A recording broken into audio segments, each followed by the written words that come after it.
예, 이번 시간에는 댓글로 달아주신 질문 가운데서 일부를 뽑아서 상무님하고 같이 이야기 나눠보도록 하겠습니다. 상무님, 강태훈님께서 질문해 주셨는데요. 네. 이제 인플레이션을 대비하기 위해서 이제 커모더티, 원자재를 되게 관심 있게 보고 있는데, 지난번 영상에서 말씀하셨듯이 미국에서 공화당과 민주당의 좀 합의금, 보조금이 잘 합의가 안 되고 있고, 또 미중 분쟁도 어떻게 될지 모르면은, 만약에 이제 최악의 시나리오는 주식시장이 하락을 하게 되면, 지금 같은 상황에서는 이제 커머디티도 이제 하락을 할 것 같은데, 그러면 결국은 인플레이션에 대비하기 위해서는 어떻게 전략을 좀 구사하는 게 맞는지 질문해 주셨습니다. 어떻게 좀 보시나요?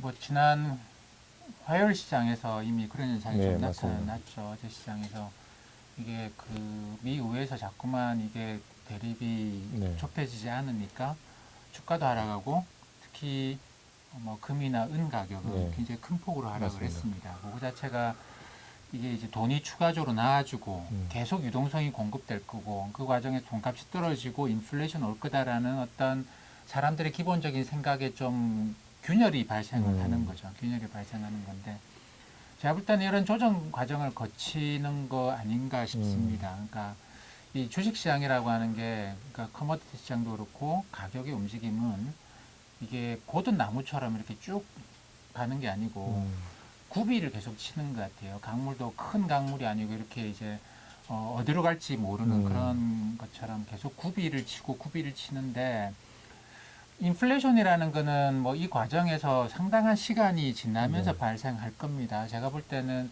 실제로 물가가 이제 올라가기 시작하는 거는 빨라도 내년 하반기 정도가 되지 않겠는가 생각을 해요. 그러니까 지금 굉장히 초기 단계, 가장 초기 단계에서 인플레이션 이야기를 하면서 금과 은 가격이 올라가는 거거든요. 그렇죠. 그러니까 나머지 것들이 올라가려 그러면 가령 인플레이션에 조금 더 가깝게 올라가는 것들은 구리 이런 것들이에요. 이런 것들이 좀 더 가깝게 올라가면 돼요. 왜냐하면 이거는 지금 산업에서 수요가 그렇게 많지 그렇죠. 않아요. 금이나 은이야 산업의 수요하고 무관하게 가는 네. 것이고 구리는 산업의 수요가 있어야지만 올라가는데 아니면 아예 인플레이션 압력이 진짜 현저화되거나 그래야 될 것이고 그리고 가장 가까이서 올라갈 수 있는 거는 물가에 없는 국채 같은 게 있어요. 그렇죠.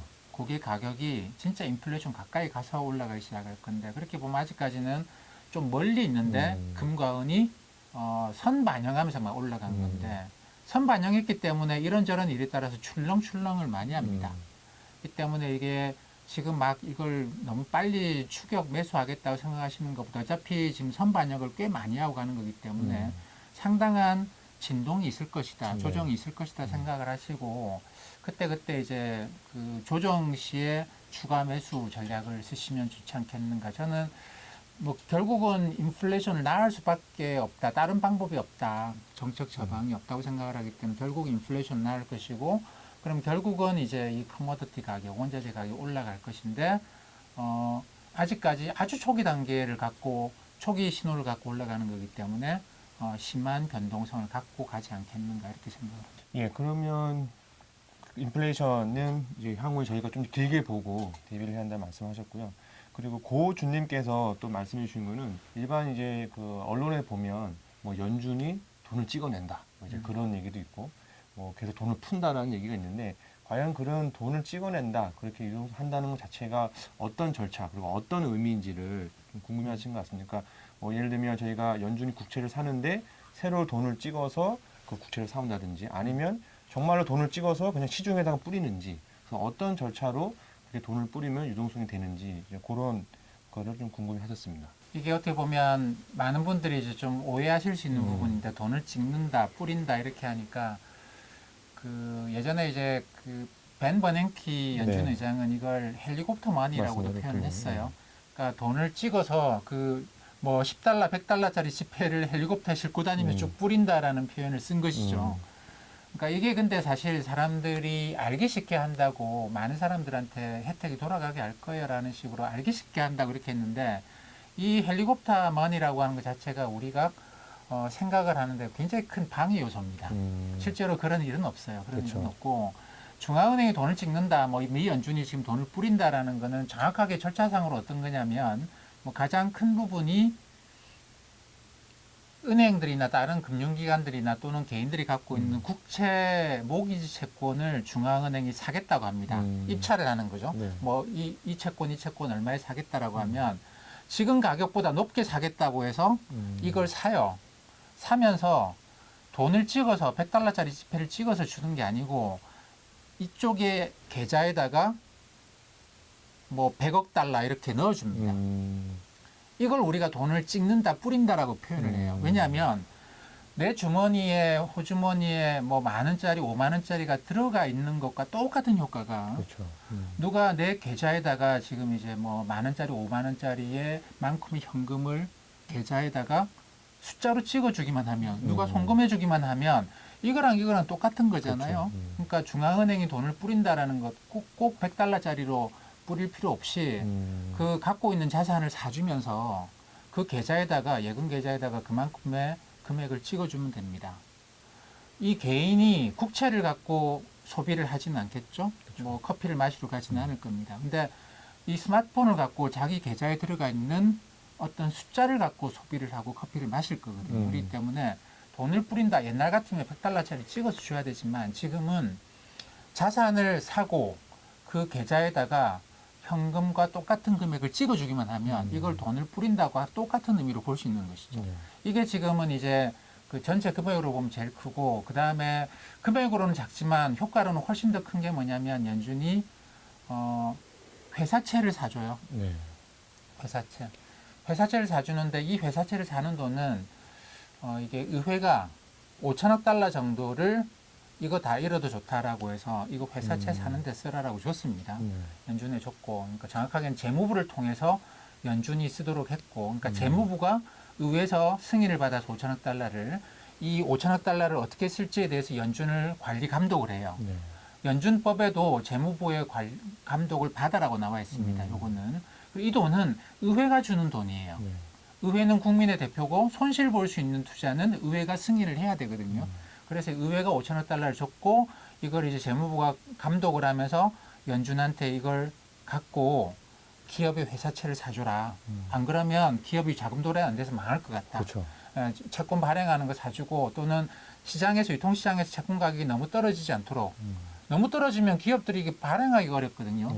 뭐 해봤자 조달하기가 뭐 조달받자 금액이 얼마 안 되거나, 또는 뭐 10%씩 높은 이자를 주고 어떻게 조달을 하겠습니까? 그러니까 1%, 2% 금리를 낮춰놓기 위해서는 연준이 이 채권을 비싼 가격으로 사줘야 되는데 5천억 달러만 사는 게 아니고, 연준은 그렇죠. 그래 5천억 달러를 잃는다 생각을 하면 뭐 기업이 부도 나봤자 얼마나 나겠습니까? 그렇죠.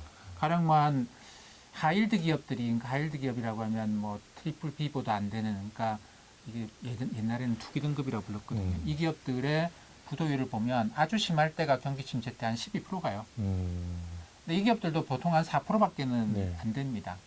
그래서 이제 평균 잡아서 진짜 심각하게 지금 상황이 안 좋다라고 해서 10% 부도가 난다고 쳐도 10% 부도가 나서 5천억을 잃었다 치고 네. 그러면 5조 달러를 대출을 내줄 수 있는 거예요. 네. 그러니까 이 과정에서 5조 달러를 자산을 사주면서, 또는 기업들이 그냥 채권에다가 종이를 발행합니다. 요즘 종이도 발행 안 하죠. 전자적으로 그냥 우리 앞으로 몇 년 후에 얼마 갚을게요. 우리한테 돈 주세요라고 하면 이 5조 달러를 이 기업의 예금 계좌에다가 찍어주는 거예요. 이거를 돈을 찍는다, 뿌린다라고 표현을 하는 겁니다. 추가적으로 권기문님께서도 질문해 주신 내용은, 이런 식으로 유동성이 되게 많이 풀려 있는 상황에서는 그럼 여기서의 또 뭐 굳이 따지자면 장단점은 무엇이 있고, 그리고 그러면 또 투자자들이 취할 수 있는 어떤 전략이나 어떤 그런 것 좀 무엇이 있는지 좀 말씀해 주셨습니다.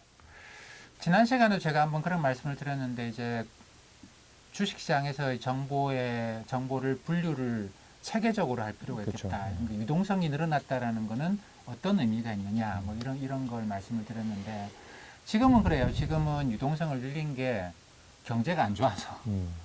경제가 워낙 안 좋고, 최근에 미 연준의 FMC도 보면 연준의 파월 의장이 그런 이야기를 합니다. 앞으로 경제 전망이 너무 불확실하다. 네. 우리 장기 침체로 들어갈 수도 있고, 진짜 너무 불확실해서 여기서 뭔가 잘못된 선택을 하면 안 될 것 같다. 가령 뭐 유동성이 너무 많이 풀렸고 주가가 많이 올라갔다고 해서 좀 걷어들입시다. 주가가 많이 올라가는 거 보니까 괜찮을 수도 있겠네. 뭐라고 하게 되면 안 된다. 지금은 너무 상황이 불확실하니까 백신이 나오고 이렇게 해서 상황이 좀 안정될 때까지는 돈을 마구 뿌려놓자라는 겁니다. 이거는 마치 병원에서도 이런 행동을 하죠. 환자가 왔는데 이 환자가 지금 정확하게 무슨 병인지 몰라요. 근데 고열에 뭐 여러 가지 이제 이 상태를 방치하면 생명이 위험할 것 같아요. 지금 경제가 그런 모습이거든요. 그러면 어떤 식으로 하느냐면 일단 대증 처방이라고 하죠. 그러니까 증상에 대해서 처방을 할 수밖에 없습니다. 외열이 왜 나는지 몰라요. 나는지 모르는데 어쨌든 열을 떨어뜨리기 위한 노력을 하는 것이죠. 지금 연준이 하고 있는 건 대증 처방인데 그러니까 경제가 어떻게 될지 모르는데 이게 경제가 지금 냅두면 부도가 굉장히 심해지거든요. 그러니까 그걸 막으려고 그러면 돈을 마구 뿌려놔야 되겠죠. 마구 뿌려서 부도가 일단 안 나게 막아놓고 가는 그런 상황입니다. 근데 이렇게 이제 돈이 마구 풀린 상황에서 진짜 부도가 발생할 위험이 높아지면 이 유동성이 주가를 끌어올리지는 못해요. 끌어올리지 못하는데 지금은 이게 이제 공교롭게도 돈은 엄청 많이 뿌려놨는데 바이러스가 여름에 사람들을 그렇게 많이 괴롭히지는 못해서 바이러스 때문에 경제가 악화되는 과정이 아니고 바이러스는 확산되고 있지만 경제는 3월달, 4월달에 저점을 찍고 5월, 6월, 7월, 8월 쫙 올라오는 과정이거든요. 그러다 보니까 돈은 엄청나게 풀어놨는데 이게 이제 그 경제는 괜찮고 하다 보니까 자산 가격 전반이 상승하는 그런 모양이죠. 근데 이 유동성이 이렇게 많다고 하더라도 다시 경제가 9월, 10월 달에 가서 중증 환자들이 늘어나고 뭐 도시 봉쇄 이런 게 또 일어나고 경제가 다시 둔화가 되면 유동성이 많다라고 하는 게 자산 가격을 그렇게 올리지는 못합니다. 떨어지는 걸 어느 정도 선에서 막아주는 역할을 아마 하게 될 거예요. 그렇기 때문에 지금 상황이 유동성이 많으면 주가 올라간다 이렇게 도시화시켜서 기억을 하시면 안 됩니다. 유동성이 많은데 경제가 괜찮으니까 주가가 확 올라가네. 그걸 제가 지난번 동영상에서는 이제 2개의 엔진을 달고 있는 이 비행기라고 표현을 했는데 이렇게 경제가 앞으로 어떻게 될지 몰라서 연준이 돈을 엄청 풀고 있는데 경제가 연준이 아직 걱정하는 단계가 아니고 경제가 괜찮네? 이러니까 야 주가가 이렇게 올라가는구나. 이렇게 생각을 하셔야 될 것 같습니다.